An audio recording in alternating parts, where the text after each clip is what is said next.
I thought he'd be like, do you know the legend of... Do you know the Muffin Man? Yeah, something like that.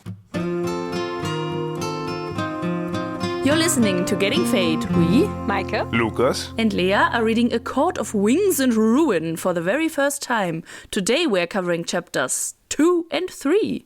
Get Fae'd with us. Woo! Hey guys, before we start today's episode, there's some solemn news I have to share with you. Because for the first time in 57 episodes, for some reason, unbeknownst to us, my laptop shut down. There's like 10 minutes of recording missing. So for this specific time period, somewhere in this episode, it would go to our emergency phone recording and the audio will kind of suck. But then after a while, I will notice and then the audio will go back to normal. Okay, I'm sorry. Please still love us because we love you. Thanks. Have a great time.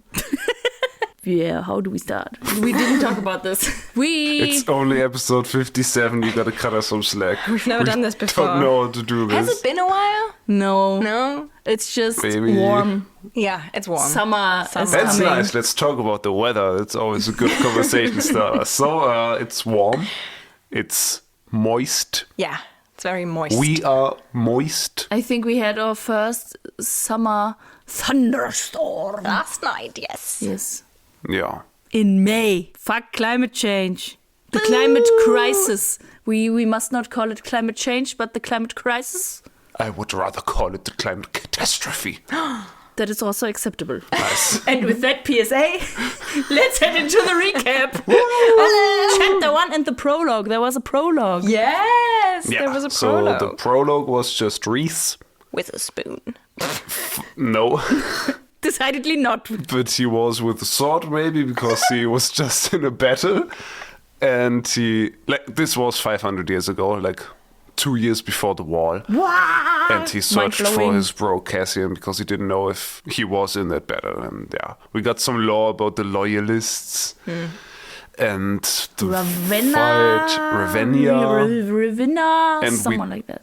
Ravenna, and we don't yet know confirmed if that's a place or a person. Or both. Maybe a person who named a place. Maybe. Or a place that is the naming foundation for a person. Sure. What is going on? No, but the prologue was very vibey. Horrible, cruel war happened. A lot of angst and love from Rysand to his bros. Yeah. And Yeah. then chapter 1 happened. Feyre is in Spring Court. And is spying her spy. Yeah. Yes. Yeah. End of recap. No, she sort of made up with Ianthe. Like not made up, but Ianthe came along and she was like, oh, I'm so sorry. And Feyre was like, I don't buy your bullshit, but sure. And Lucian's the same. Yeah. Yeah. And Tamlin's just like, no, it's not her fault. She's apologized. It's okay. We're all trying our best right now. That's We're all his new trying. catchphrase. Yeah. Yeah. And Feyre is doing a very good job at making Tamlin believe she's actually there and in love with him. She is actually there. That's not what she has to make her believe. She's just a projection. Ooh, she's mastered astral projection. Oh, that would be so cool. But chapter 1 ends with a promising announcement that Jurian is coming. Yay. Promising in a way that, plot already evolving. Yeah. How does it start, chapter 2? Well, chapter 2 is beginning with the entourage from Hybern arriving. Jurian is arriving and he still has his mad look in his eyes. And Feyre is wondering, Tamlin and Lucian, they must see it, but they just don't care.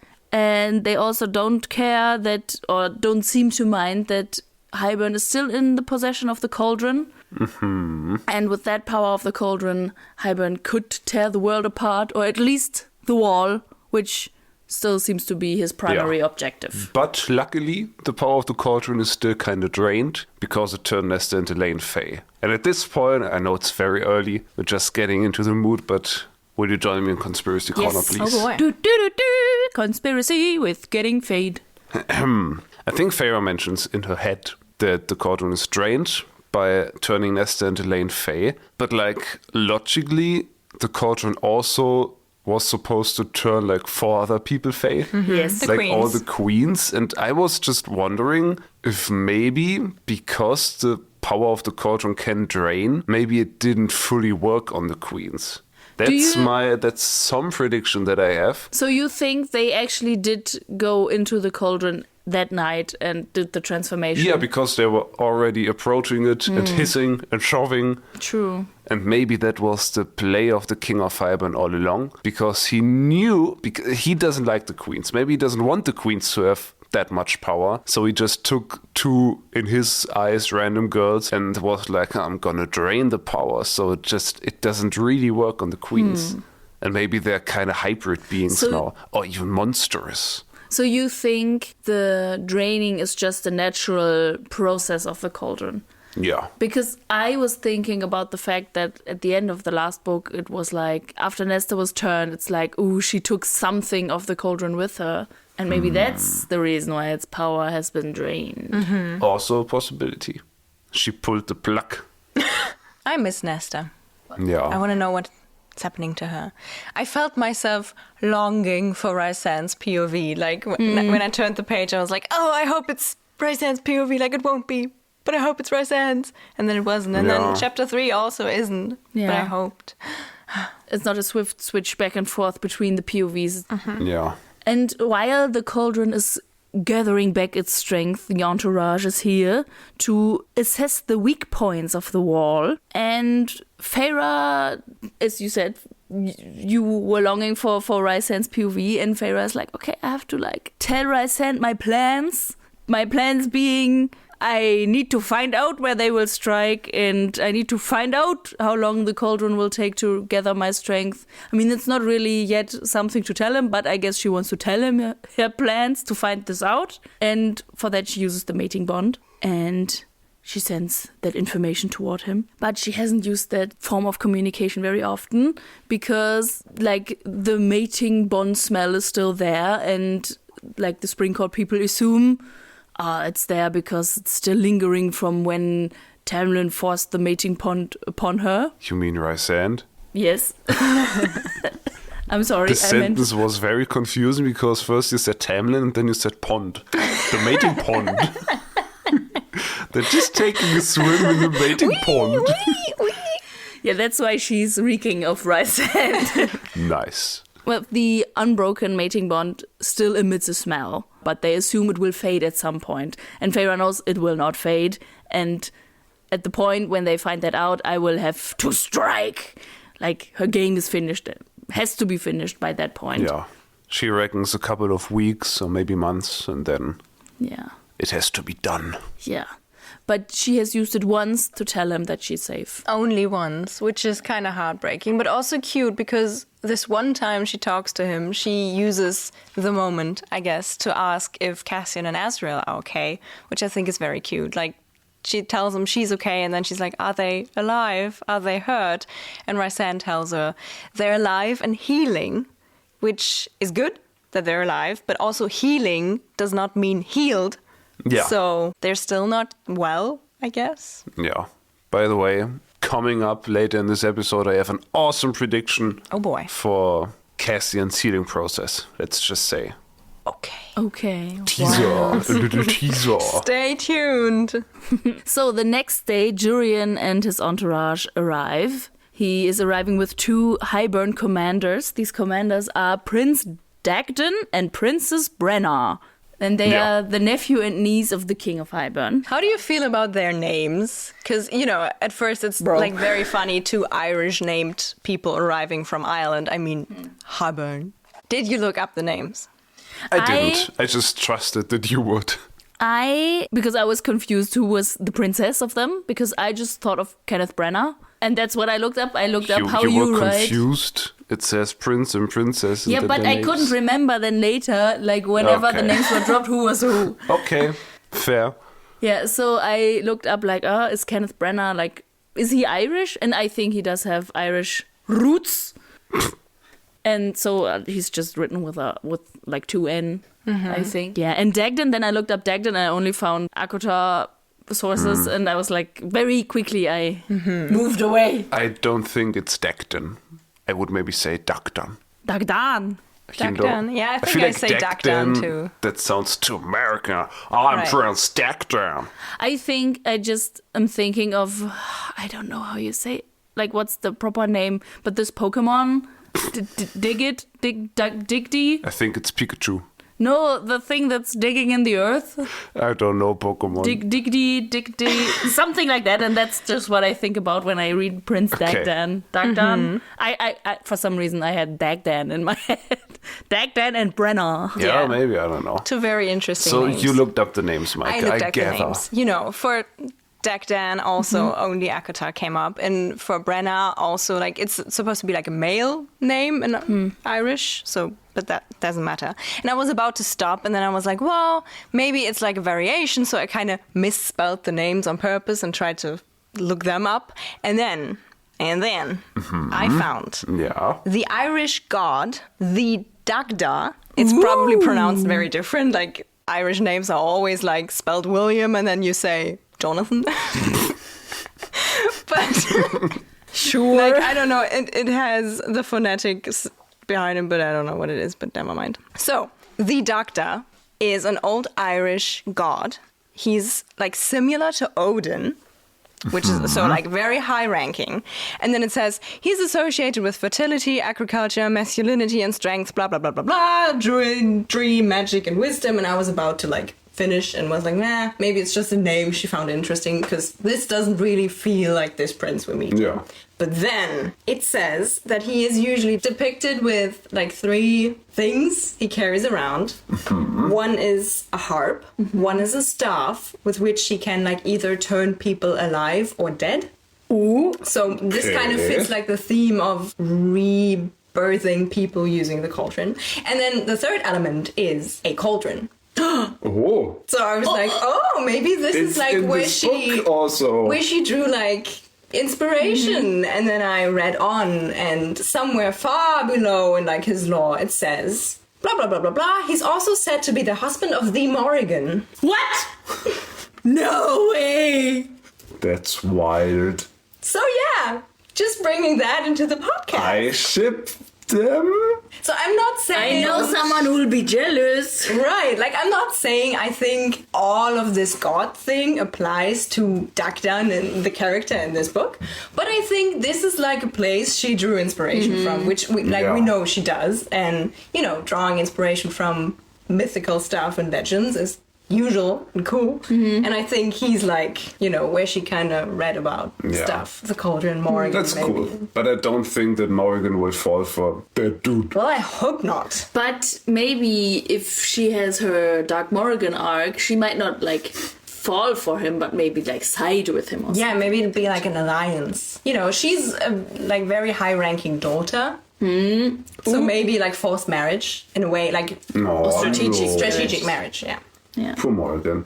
Yeah, but I think Dagdan is maybe possibly in love with someone else. Yes. Being Who might that be? his twin sister. What? Yep. I was thinking about like that today, that it's always like twins when it's, well, not always, but often it's like twins when it comes to like incest stories. The funny thing, they were just introduced as niece and nephew, and Feyre just assumed that they were twins. That's true. Feyre is in her face again, where she like looks at people. Like in the first book she had that with animals, and now she has it with people, that she just knows stuff about people. Maybe they look a lot alike. Yeah, they both have like ruddy skin and the black hair, just like the King of Highburn. And they have vacant and unfeeling faces. And just by looking at them, Feyre knows a lack of emotion honed from millennia of cruelty. Okay, Feyre. Yep. That's okay. Yeah, but why do we need incest in this story? Well, currently Was it's that just necessary? implied. Like they have like rooms prepared for them, obviously, because they are the guests of the house, and they're like, oh, we only need one room. And then later she's like saying, they only have like eyes, not eyes for each other, but like the only person they regard is each other. And then Feyre says, in whatever unholy way. Feyre's judging. Yeah, she just like, whenever someone's her enemy, She just like hates everything about them, like to an unreasonable extent. Right. Like maybe it's not sexual for them, but just like a very like people say twins have like a very special connection, and maybe because this is like a fantasy world and they're very old and maybe they're specially connected, not by sex, but maybe by sex. We don't know. Yes. I hope we don't find out. Yeah, we don't know and we don't want to know. Thank you. You can do whatever you want to do in that room of yours. Just Thank you, SJM, but you're not GRM. He already did it first. Yeah, no. But I think it's used, like, it's just kind of thrown in there just to make them feel more unnerving. feel Yeah, weird. I guess. Yeah. It succeeded. Yeah. But I feel like, as I said, it's used with twins often. Like, we just watched The Mandalorian and Grogu, and they are the Huttish twins.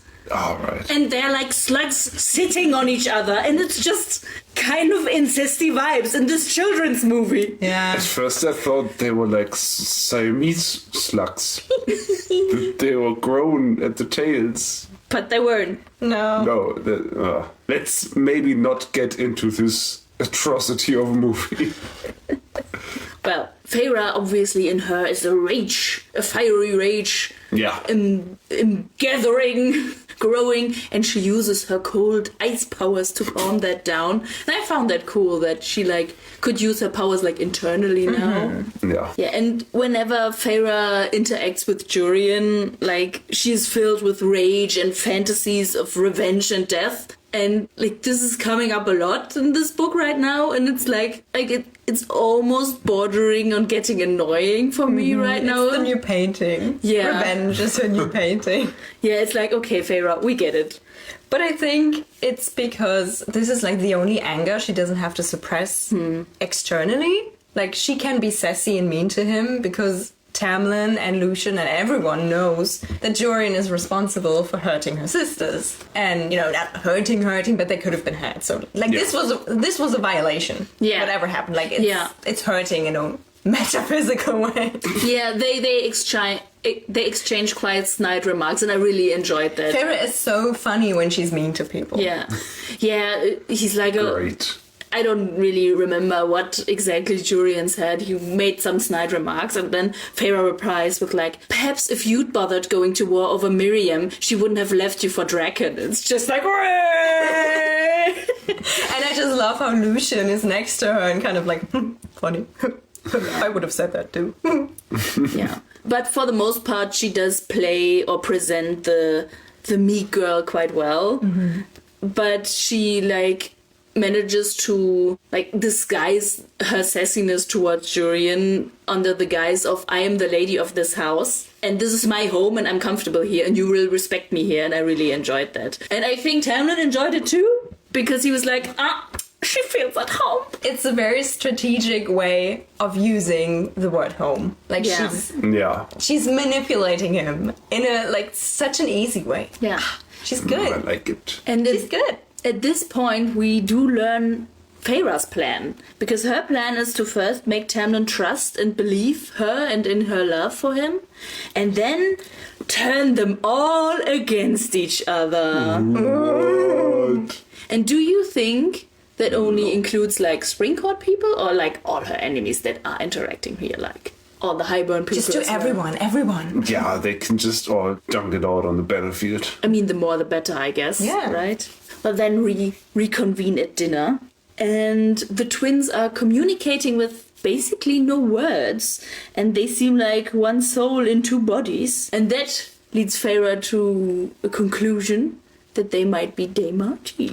What's that? What's that? I don't know. It's like her own power of reading minds and stuff. Yeah, it's reading minds and stuff. And, you know, obviously all the alarm clocks went off in my head, because maybe as a roundup for newer listeners, since book 1, we are convinced that Tamlin is secretly a Demarti. Because he, I guess, accidentally read Feyre's mind that one time.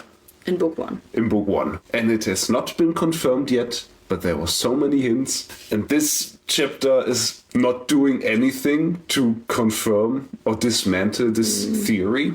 But I like that it's brought up, because it has a chance for future Tamlin shit. I mean, it was brought up in book 2 that, other Dematis are very powerful. That's so dangerous if you get stuck in their mind. Yeah. So it was a clear setup that some enemy would be a Demati. Yes. And I guess they have arrived now. That was very exciting. But I also was thinking, like, does that mean the likelihood of Tamlin being the Demati enemy is going down? I'm not sure.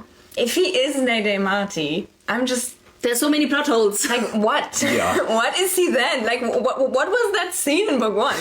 But, like, I don't know. during the events of dinner, for a second, I thought this is when now we find out that Tamlin is a Demati. Because when Feyre deflects their Demati attack, I thought they would be like, the man of the house deflected our mind shenanigans, because they would underestimate Feyre. There are so many names. Oh my god. This is so, I'm just like, well, the Tamlin, Feyre, Lucian, everyone. Because they would underestimate Feyre and be like, Tamlin, we know you're a Demati, and then figure him out. Yeah. And this is how we found out. But then in like the next sentence. Yeah, or maybe even just Feyre figuring it out. I mean, she feels like the mind tentacles of them probing at her Demati wall, and then she deflects it. And it would be funny if she just suddenly feels like a fourth mind tentacle coming in. Would be cool, from yeah. Tamlin. Yeah, this is what I thought would happen. Yeah, but that does not happen. Like, No. either Tamlin doesn't have Demati powers or she didn't notice it.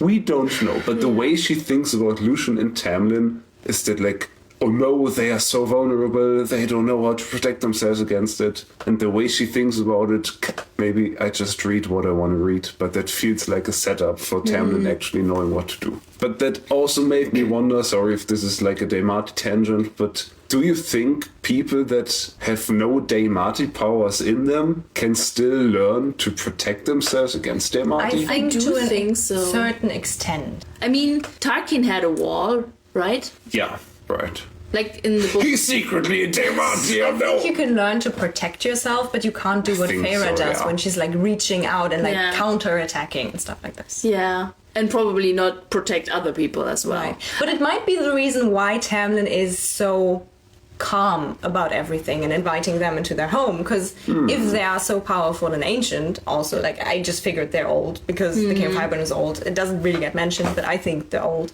So maybe people know they're Demati, and Tamlin knows, but Tamlin, because he also is a Demati, knows he can shield Lucian and could shield Feyre and could shield himself. Yeah. So maybe that's why he's so okay with them being there.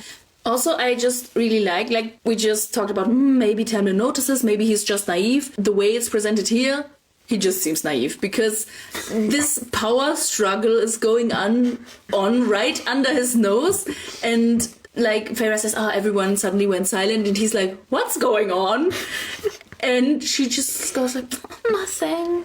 And like, it almost seems like, Tamlin, shut up, the adults are talking. If he wasn't such a dickhead in the previous books, I think I would almost feel sorry for him. He's so clueless about everything. Yeah. But the way the twins start this attack is quite strategic, because they have Jurian rile all of them up, and then when they are distracted they attack, and I feel like in this riling up we get some interesting information. Yeah. First they talk about, we're going to inspect the wall and stuff, and we're going to need some guides, and Feyre is suggesting her and Lucian be the guide. Awesome. Yes. I love it. And Tamlin agrees. Reluctantly, but he does. He's like, I need to be Good better. job, boy. Yeah, he's growing. He's trying. Yeah. Yeah. But then Jurian changes the subject and asks Lucian about his mechanical eye and how he got that, and bringing up, I wrote down bringing up Ianthe, bringing up Amarantha, who carved that eye out of his face. And bringing up Amarantha is a big no-no in Spring Court.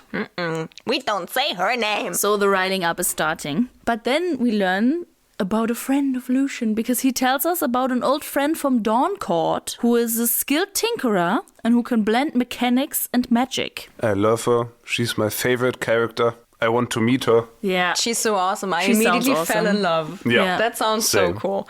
And also, like, I currently have a D&D character. Well, it's not D&D, it's Candela Obscura, which we talked about in a recommendation.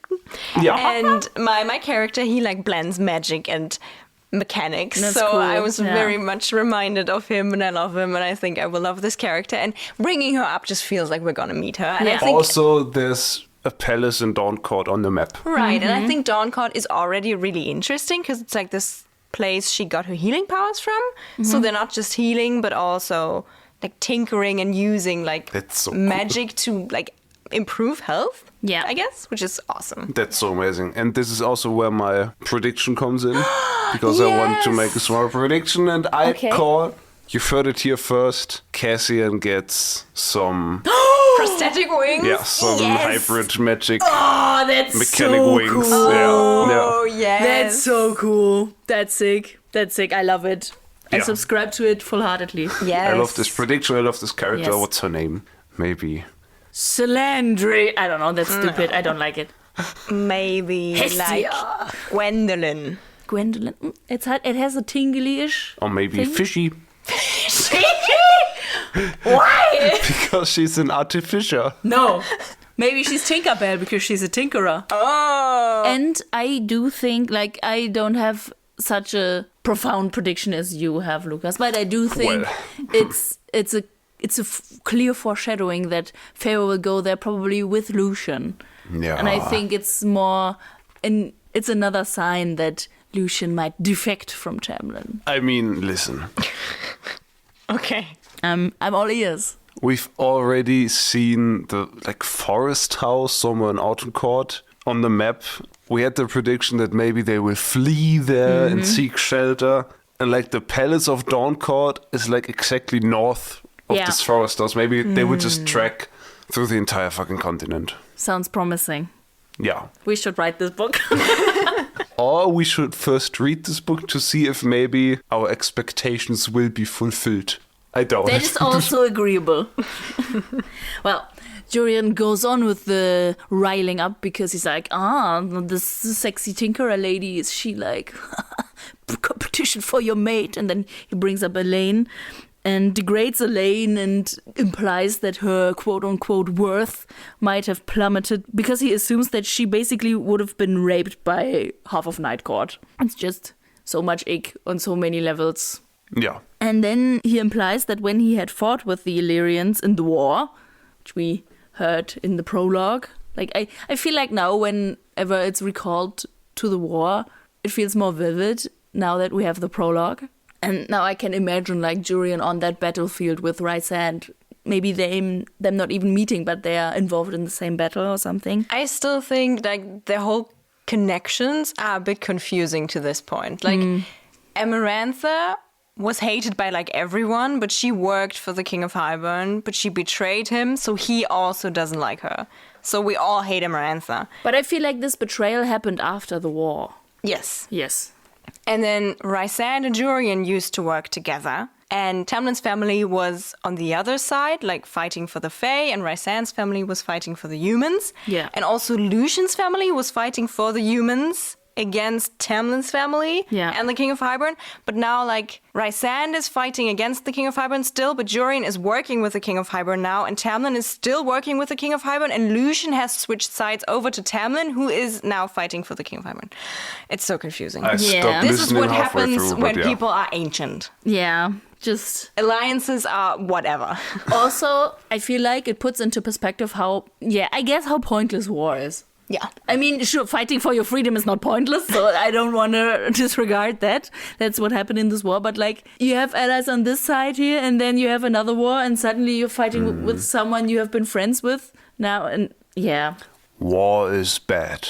You've heard it here first. War. What is it good for? Absolutely nothing. And then, the whole attack on that... On the mind shield happens. We already went into that. And yeah, Feyre's attack on the wall, the mind wall of the twins, kind of how the chapter ends with them not speaking at all, and Tamlin probably sitting there confused why is no one talking anymore. Oh, Tamlin. But speaking of walls, transition! That's where we are headed in chapter 3. We are on the way to the wall. And the evil aura of the Highburn crew is going strong because animals are fleeing from their path. We don't really know what the power inherent to the King of Highburn is, right? Like every court seems to have like a special kind of magic. Right, They a have a theme. theme. They have a theme. And we don't know what the King of Hyburn's theme is, so we don't really know what their magic could be like. Yeah, That's their theme. And Irish. They can be small. they Nice. shit gold. Yeah, okay. What the fuck is happening? Yeah, but that's a good point. We don't know. But Feyre makes a point that they might as well have the evil presence of the Bog or the Naga, name-dropping the villains from Book 1. Nostalgic. And, yeah, nostalgic, but I noticed the Bog has a capital B, but the Naga do not have a capital N, so Sarah J. Maas is playing favorites. Yeah, Yeah. probably.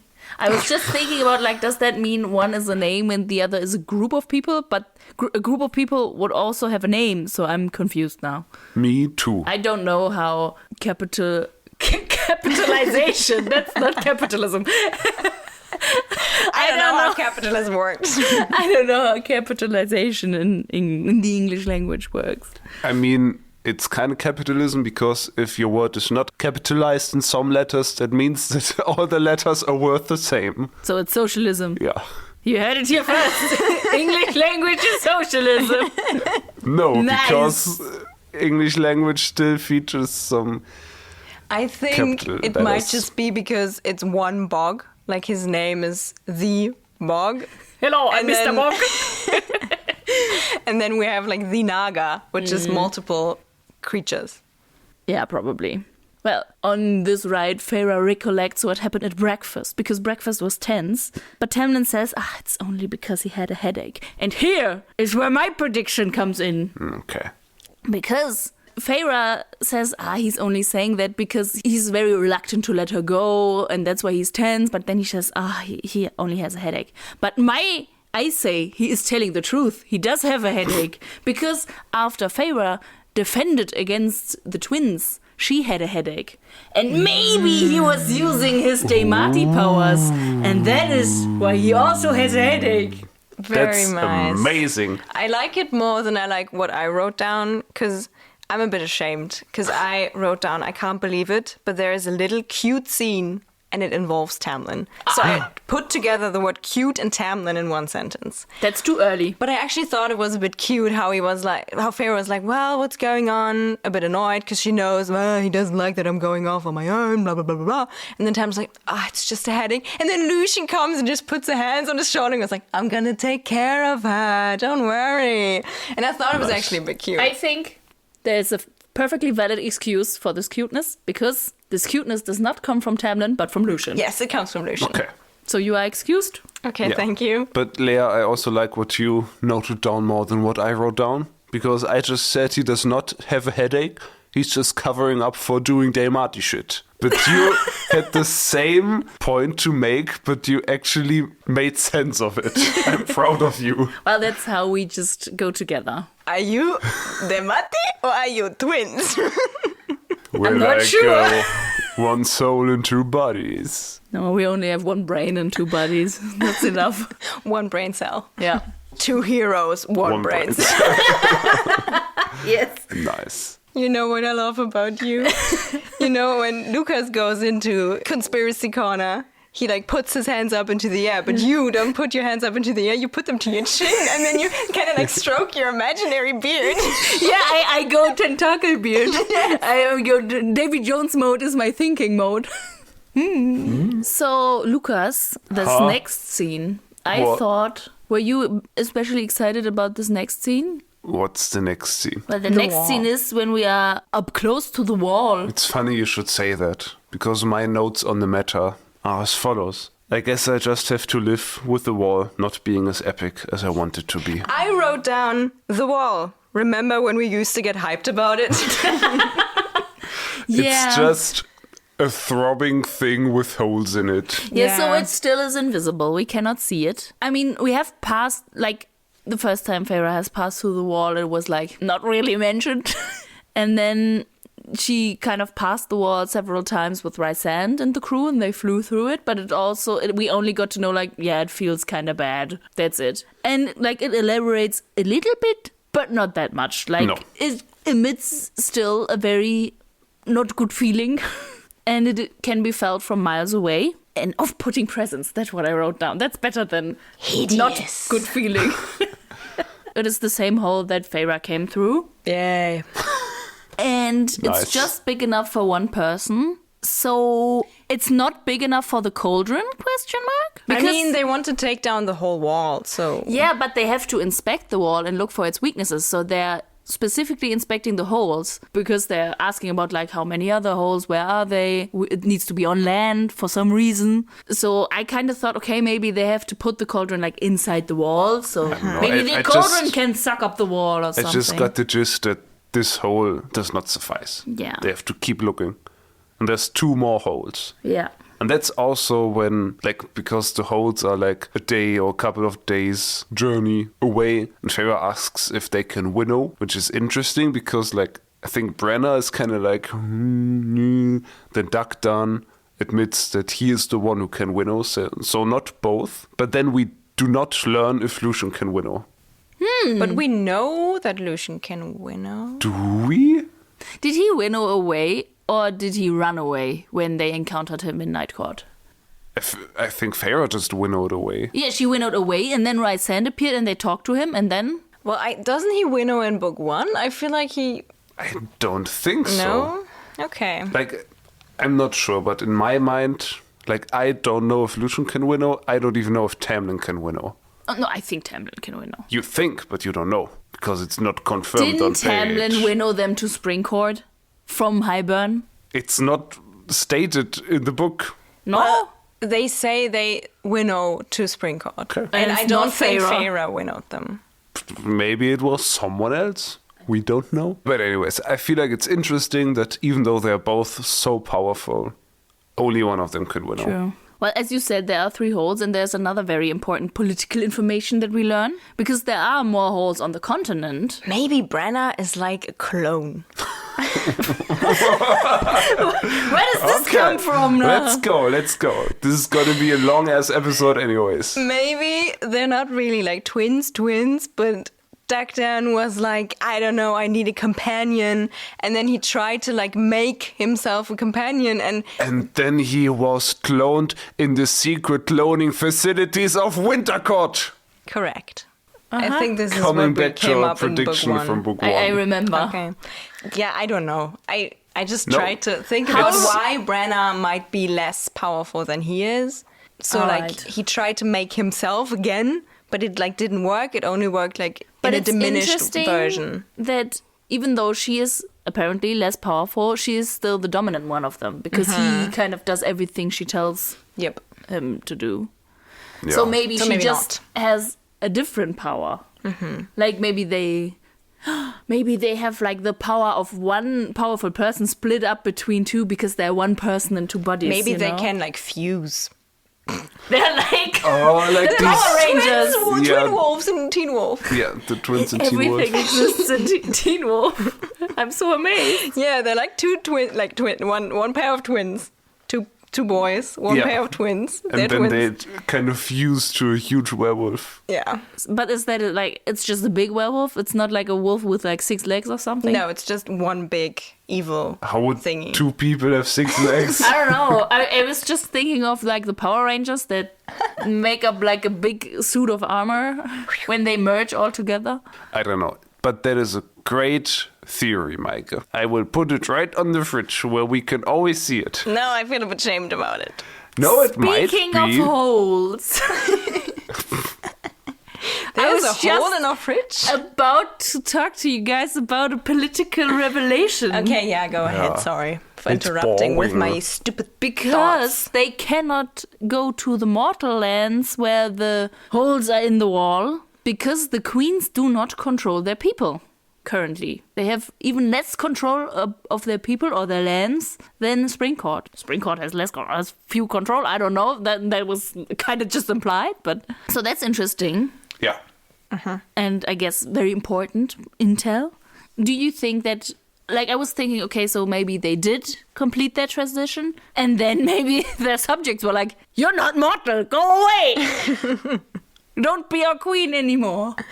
Maybe. I think they're just weak and pathetic people. Probably. That makes more sense. And then Feyre and Lucien kind of let the Highburn crew do their thing, and they go off to the side where they have a bit of privacy. But did you catch Feyre mentioning she has the jeweled knife with her? Yes. Yeah. Yes. I was so happy about it, and it made me so sure the knife on the cover of the book must be Lucien's knife that she gave her, and this means Lucien will be like an important character in this book. And these chapters just seem like they're building him up to be like an important main character, and I'm so hints happy about dropped for it. Feyre and Lucien's solo mission. She even mentions that he's wearing a fawn brown jacket. And Feyre has been called Fawn by one of the books, so maybe this is like hinting at him becoming an ally finally. I think now you're grasping for straws, but I agree, I yes. want Lucien to be important! I agree with you. I do think he is. Yeah. And just the scene that they're having now, Yeah. talking by the tree, and I feel like they just have the potential to be such wholesome and cool friends. But there's just always something between them. In book 1 it was the curse, in book 2 it was Tamlin. Here it's also Tamlin, but I think, just like the King of Highburn, they need to tear down that wall to become cool friends. Yes. Yeah, and in the following dialogue, they kind of gain back that closeness that they used to have a bit. Yeah. And it's very, very great. Yes. And then it turns out that Lucien was the first home after Feyre had left, and he found the molten ring, and he had hidden the remains of that from Tamlin. And Feyre lies that it was the work of the Night Court, that they forcibly melted that off her finger. Do you think he believes her? No. He does not believe anything she says at this point. Yeah, it says like, his throat bobbed, but he doesn't say anything about that.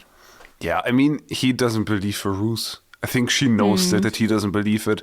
But I do think that they kind of both approach the topic of maybe being against the Highburn agenda. They don't full on say it, but the seeds are sown that maybe they can forge an alliance against Highburn. And then Lucien is about to drop a very important piece of information about Highburn. And then he's interrupted. Yeah. Just as he's about to say the sentence. And that's maybe my least favorite trope ever. I hate this. I hated this. I think miscommunication is worse, but Right, it's a very bad trope. What do you think he was about to say? Like, he starts with, do you? And I think... Well, Feyre asks him something. She says, why does Highburn want to do this? Beyond some horrible desire for conquest, what drives him? That's what she asks him. Yeah. And I feel then Lucien says, do you? And then gets interrupted. And I feel like the sentence, do you? Doesn't have many options what could come after it. And I think... Do you think we could become cool and wholesome allies? I think it might be some, like, do you know... he might refer to a legend or a myth, like something the King of Highburn could be after that is settled in like Prithian law. So I thought he'd be like, do you know the legend of... Do you know the Muffin Man? Yeah, something like that. So I think maybe the King of Highburn is after like a bigger thing in the world, like in the universe. Yeah. The only other thing I can think of following a do you is like, do you think? Like a question, but that feels too much like brainstorming. Like, what could his plan be? Do you think it could be this and that? It seems not at the right place. Yeah, they are interrupted though while they're speaking, and Jurian, he just looks like he just found the jackpot, because like in their dialogue while they spoke, Feyre had some encouraging words for Lucien actually, and they kind of, their bodies kind of grew close together, not like in a sexual way I felt, but just like in a, hey, we're here for each other, and their knees touch, and like when they are interrupted, they're probably like whispering a bit, and they're like almost nose to nose, and like Jurian is like, ha ha ha ha, I found And now I have something above you, kind of. That's how I interpreted his look. Me too. And it made me kind of afraid for what could happen next in the story with like Tamlin, Lucien, and Feyre. Because it makes me wonder if maybe at some point Tamlin just cannot get over his jealousy and actually believe the evil twins that Lucien and Feyre have something going on. And then he like casts Lucien out. And this is what will lead Lucien to be like switching sides. Or to become a POV character. I would love for that to happen, but I don't know. Okay. But yeah, maybe I can just see it in Tamlin to be so blinded by his jealousy that he's like, no, like he could even hurt Lucien and then cast him out and be like, no, I'm done with you. He loses his other eye. Oh, no. No, I think that would fit the story that we have set up in our mind right now.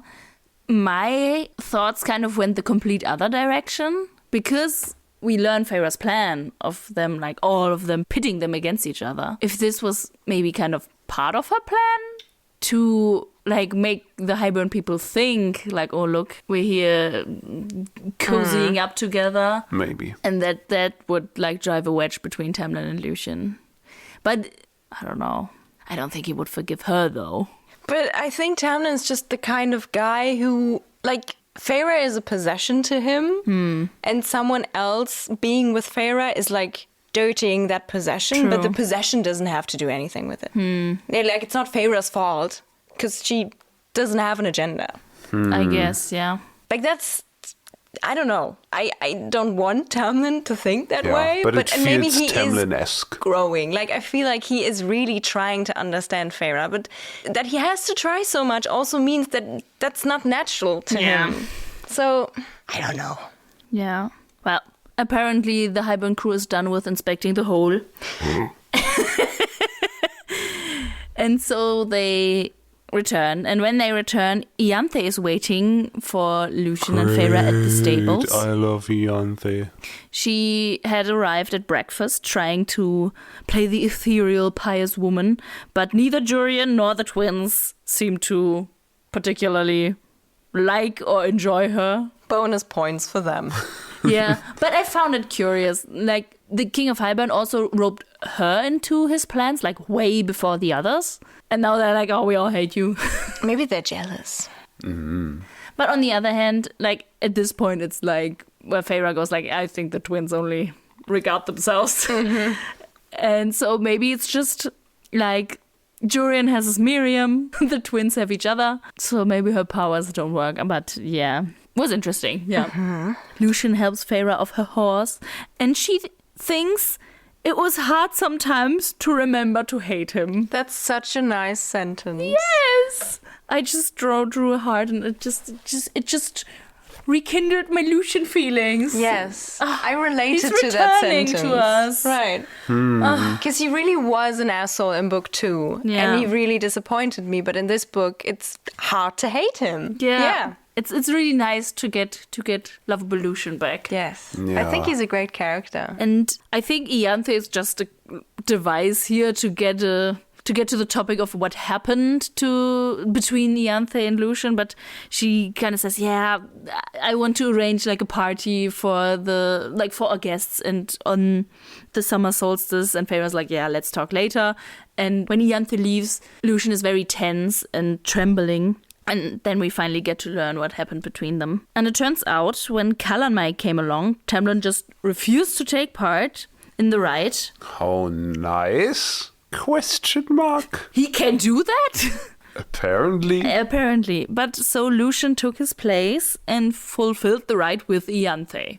And he says he did it of his own free will. But the question is like, is the sense of duty free will? I didn't really understand, because, correct me if I'm wrong, but the hunter, Lucien being the hunter, is infused with magic, and that leads him to just choose some maiden who is appropriate for the rite. And Ianthe is no maiden. No, but like, why would he then choose Ianthe? Why did it have to be Ianthe? I can see a way where Ianthe is the only woman in the cave. No. But I mean, Ianthe is a quite influential woman, and she's like, I want this to happen. And she's like a spiritual figure. This is a spiritual feast. She could be like, we're doing it differently this year. I'm the only one here. Go away. That's, I don't know.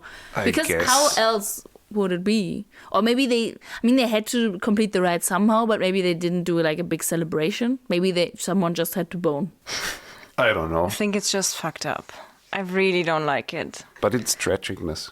Yeah. I do appreciate that Feyre is like, some lines had been blurred badly. And I think that describes it quite well. Because if you say, yeah, I'll do it, it is free will. But like, I feel like this having sex with someone out of duty is quite common in like, especially medieval fantasy. Because like marrying, strategic marriages and then having children, that's always duty. Yeah. It was a bit cute how after telling Feyre this, he just goes like, please don't tell Elaine. Dude, you don't know that girl. You don't even know who Elaine is. Maybe Elaine is so into threesomes. Maybe like... Also, you're not together. Please don't tell Elaine. This theme again. You have met once. Yeah, it's... Lucian, no. I hate this mate thing. I just... Yeah. But Feyre is considerate and she's like, I won't tell anyone unless you want me to. Yeah. And she also tells him that she wished she could have been there to stop this, and she genuinely means it. And then he says, you are a better friend to me, Feyre, than I ever was to you. Which is a bit ironic in the state she's in right now. But it's so hard. Yeah. Yeah. And this is the second time he says this, I think. Because in book 1, when she was after the Suriel and only almost escaped the Naga with help from Tamlin, he, I think, afterwards tells her that he was afraid to like come to her help. And then he's like, well, you seem to be a better friend to me than I am to you.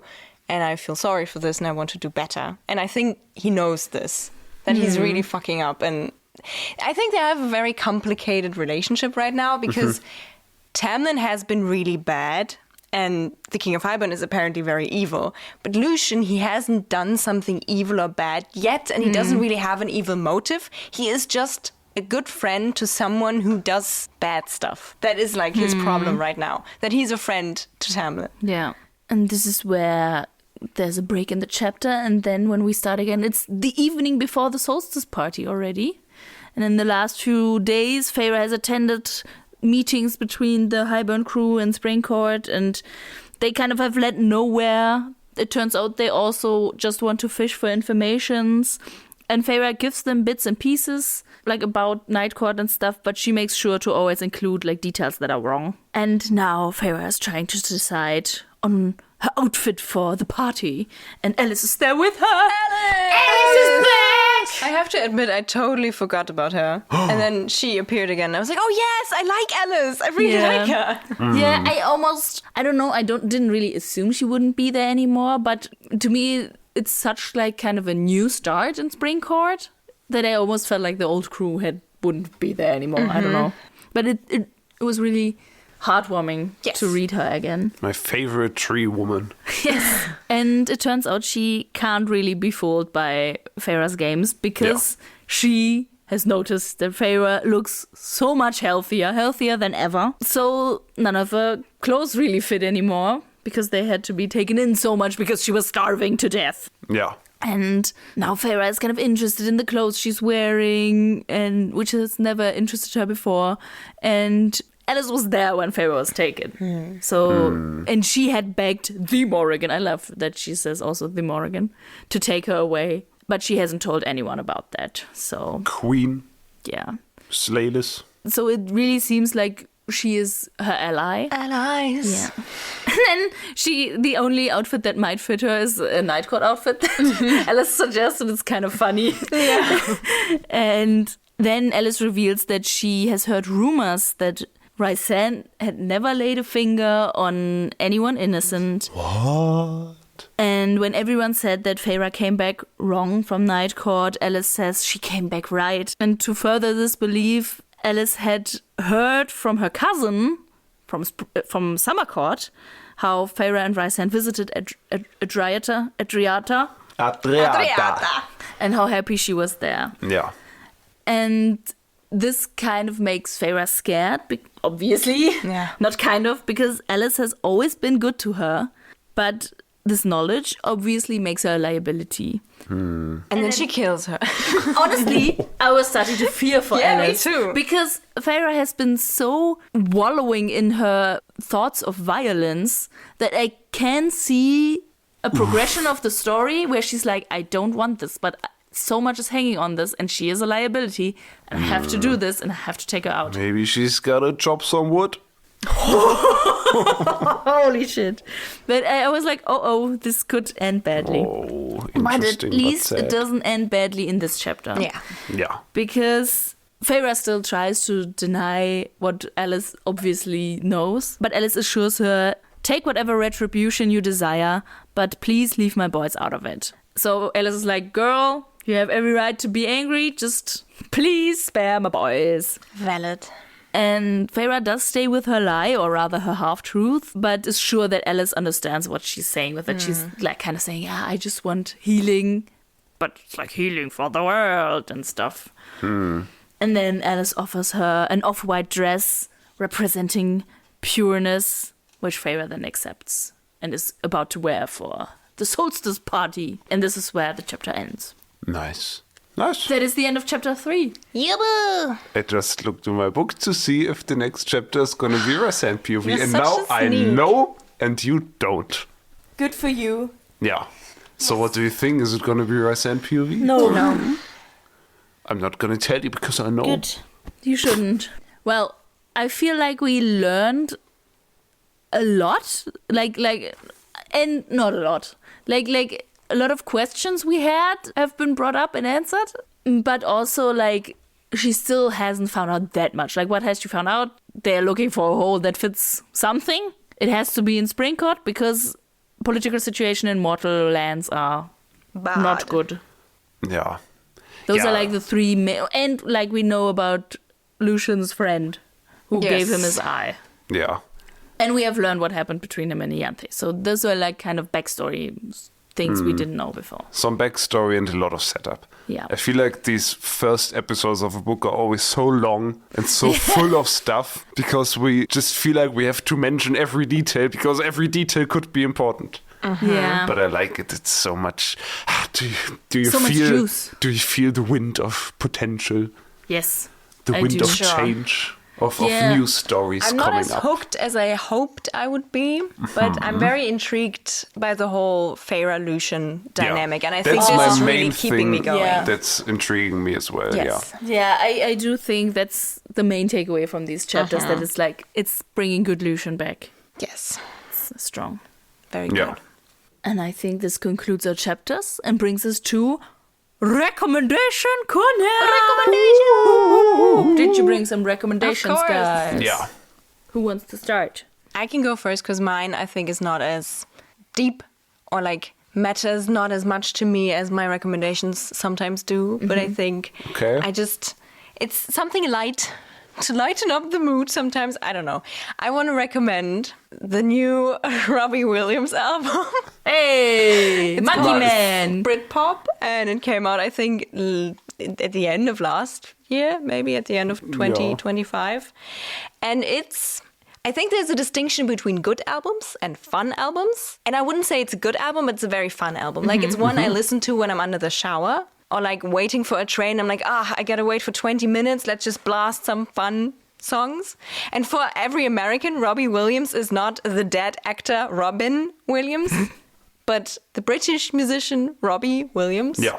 He's a big thing here. He's not a big thing over in the US. You might have heard of him for his monkey movie. Monkey movie. Better Man. Yeah. Yeah. It was a pretty solid movie. I haven't seen it yet, but I really want to. And like here, everyone knows the song Angels because that's like the "We're closing the bar now" song. Angels instead. Yeah. Yeah. That's how it goes. Good recommendation. Good recommendation. It's funny you should recommend an album because I have a recipe now. I also brought you a musical album, and it's something I listened to a lot when it came out. And it's something that prior to listening to it, I would have never thought that I would enjoy this, just because the fact that the artist is the daughter of Will Smith, sorry, kind of turned me off. But then Who is the artist? It's Willow Smith. I think her Respect her name. artist name is just Willow.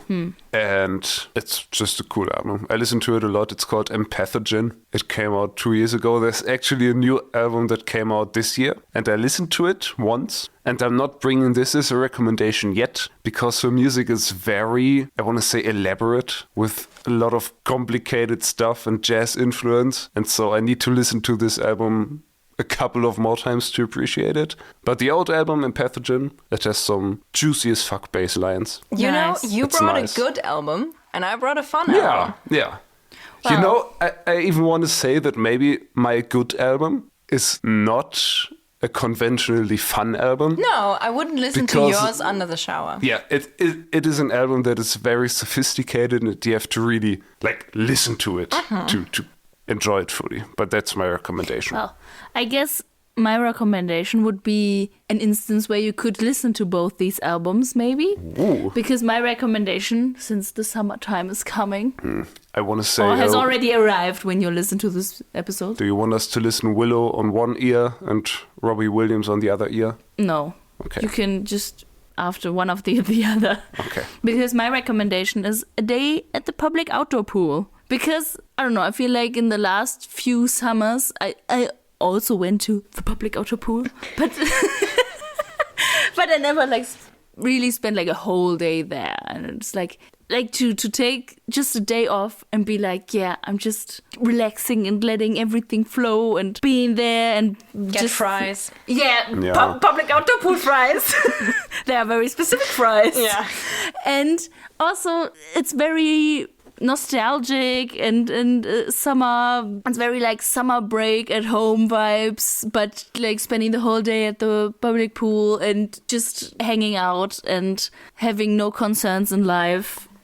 And Your recommendation is have no concerns in life. no, but Feel like just you have Yeah. no concerns in just life. take a day. It's a form of escapism. Yeah, maybe. it's just take a day to have no worries at all, splash around in the water, have a good time, eat some public outdoor pool fries, Trademark.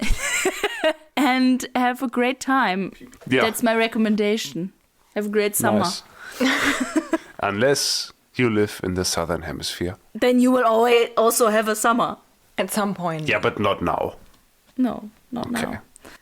I just didn't want to be southern hemisphere exclusionary. Okay. Yes. And with that, this concludes this episode. Yeah. If you can't wait 2 weeks to get a new episode, you can spend this time visiting our socials at Getting Fae'd Pod on Instagram and TikTok, and also on YouTube, where you find some outtakes and memes and highlights of other episodes that are animated or other fun stuff. You can also slide in our DMs and send us some reactions to our theories. Just don't say if they're true or not, because we don't want any spoilers and we want to go on reading these books without knowing anything about them. Yeah. And also, you know the drill. Ratings, reviews, tell a friend. That really helps. Yes. And with that, we will see you next time when we are Getting Fae'd!